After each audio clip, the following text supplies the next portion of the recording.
Praise the lord. నిన్నటి రోజున మనం మత్తయి సువార్త 1వ అధ్యాయం 19వ వచనాన్ని గురించి ధ్యానం చేసుకున్నాం. ఈ రోజున 20వ వచనాన్ని ధ్యానం చేసుకుందాం.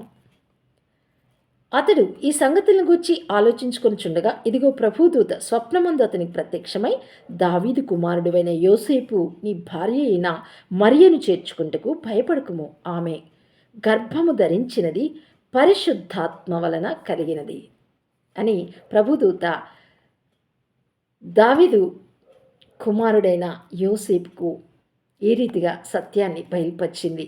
అతడు ఈ రీతిగా సంగతులను గురించి ఆలోచిస్తున్నాడు. నా భార్య ఎంత అపవిత్ర పరచబడింది, నా భార్య ఎవరి వల్ల గర్భవతి అయింది, ఈ రీతిగా నా భార్య అవినీతి పరురాలైంది కదా, వ్యభిచారిణి అయింది కదా, జారత్వం చేసింది కదా, ఎంత భయంకరమైన కార్యం చేసింది, నేను ఈమెను విడిచిపెట్టాలి, ఈమెను నొల్లను కానీ ఈమెను అవమానపరచకుండా రహస్యంగా నేను ఈమెను విడిచిపెట్టేస్తాను అని దుఃఖభరితమైన భారభరితమైన హృదయంతో యోసేపు ఆలోచించుకొనుచుండగా ప్రభుదూత ఇతనికి ప్రత్యక్షమై సత్యాన్ని బయలుపరిచింది.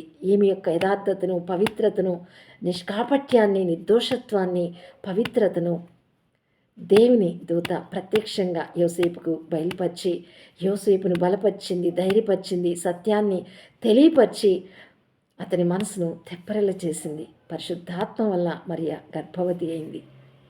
దేవునికి మహిమ కలుగునుగాక. సహజంగా స్త్రీ పురుషుల కలయిక వలన సంతానం జన్మిస్తుంది, కానీ స్త్రీ పురుషుల కలయిక లేకుండా పరిశుద్ధాత్మ ద్వారా కలిగిన మహా అద్భుతమైన కార్యం ఇది.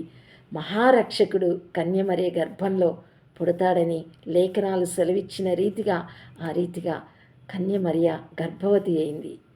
పరిశుద్ధాత్మ ద్వారా గర్భవతి అయింది. దేవునికి మహిమ కలుగునుగాక. ఆమేన్.